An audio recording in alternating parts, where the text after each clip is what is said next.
Folks, thanks for joining us again. We're going to do a trial run of my new smartphone tripod camera thingamabob. I'm going to be making a center grip shield today. Not going all the way through with plastic dip, but just starting from the straight plank foam. What I've done here is marked out a 28-inch diameter shield blank. I'm going to show cutting it off on the bandsaw, and then we're going to install a center grip. But instead of a standard center grip my standard center grip, I'm going to use a variation based off of Mesreth, one of my Squire's handles. I'm going to call it the I handle, and you'll see why once I get to that point. So we're going to move this over just a bit so you can see the bandsaw that I'll be working on here. I've already started the cut. Go ahead and turn this on.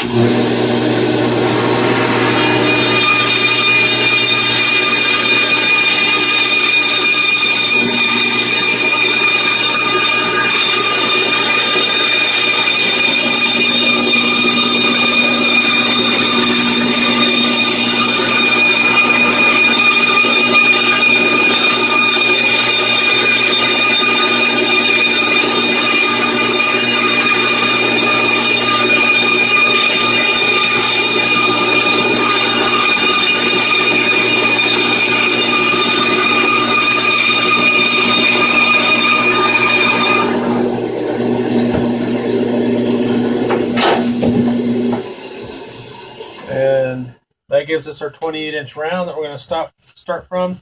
When I marked this out, I started with a ruler, the center point, and then came out, drew the circle around. Now I've got that center point, so I know where my line needs to line up. So give me just a sec. All right, so this is the normal fiberglass slat that I normally use. I would normally come through with the bandsaw, cut it out, notch this portion out like I've done on my others, and build a handle up around that. And then cut a slice in. You can check out my other videos and tutorials when I put that kind of a handle in. We end up using strapping tape to go back and forth. Now, some of my Squires have recently come out and said that they don't like the tiny, minuscule amount of play that type of a handle does.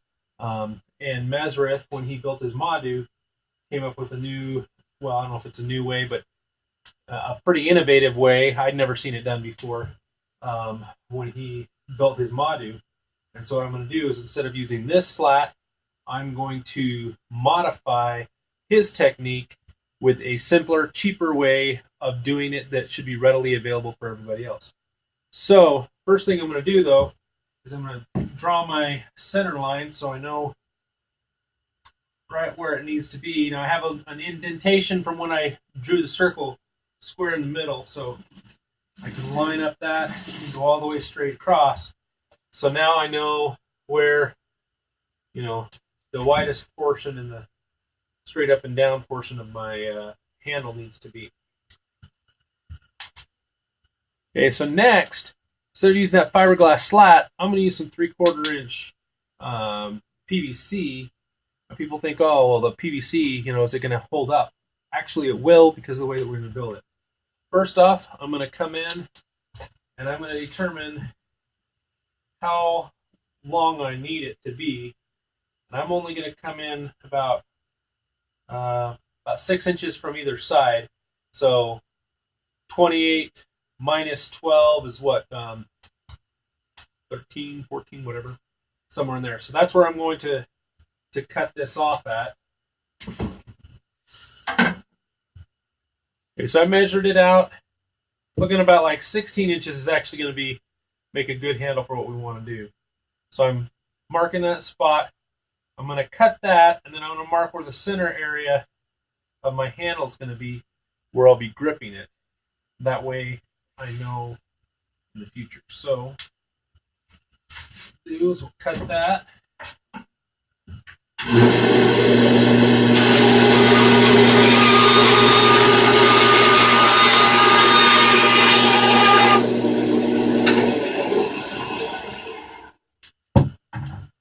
So that's the handle. Now, being that it's a round handle, it would have a tendency of sliding when you put it in your hand.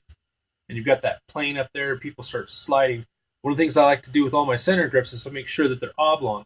Great thing about the PVC, though, that we've learned through doing the PVC bows is that you can flatten it and it becomes even stronger in that plane. So that's what we're going to do next. Okay, so in preparation for this step, we've got our PVC, got it marked off where our handle is going to be. Got this piece of, I don't know, what's it called, round pipe, crimped off. It's for doing like fireplaces and stuff like that. Set that right here. That's going to act as our heat shield. So it helps me heat this up faster. This is a trick I learned from Sir Wolf. We're going to take our heat gun. I'm going to heat this up.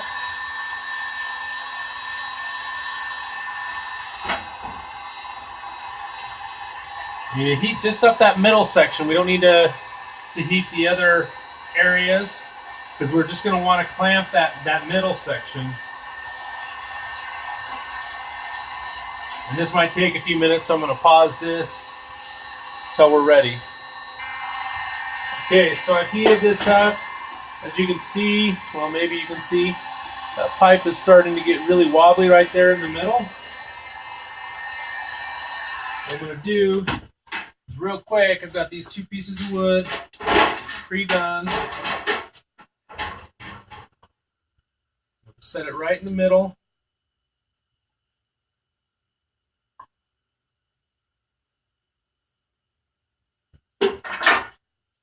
I'm going to put these clamps on it.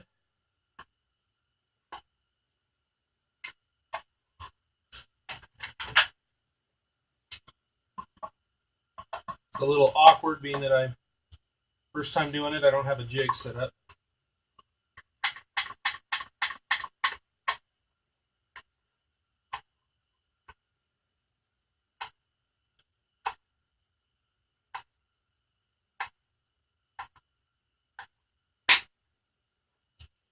And I just clamp them down in between that. Make sure that as it cools and dries,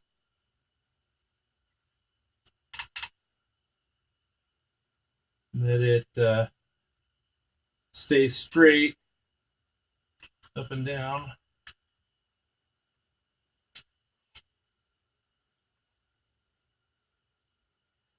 And you just kind of sit it there and let it sit there until it dries, or until it cools down and hardens back up. Okay, the next part that we're going to need are the two cross members for the center grip. That's going to add a little bit more stability to it. So this is some, I believe, 5/16 solid fiberglass rod. You can get it at Home Depot or Lowe's. I'm just going to cut that out.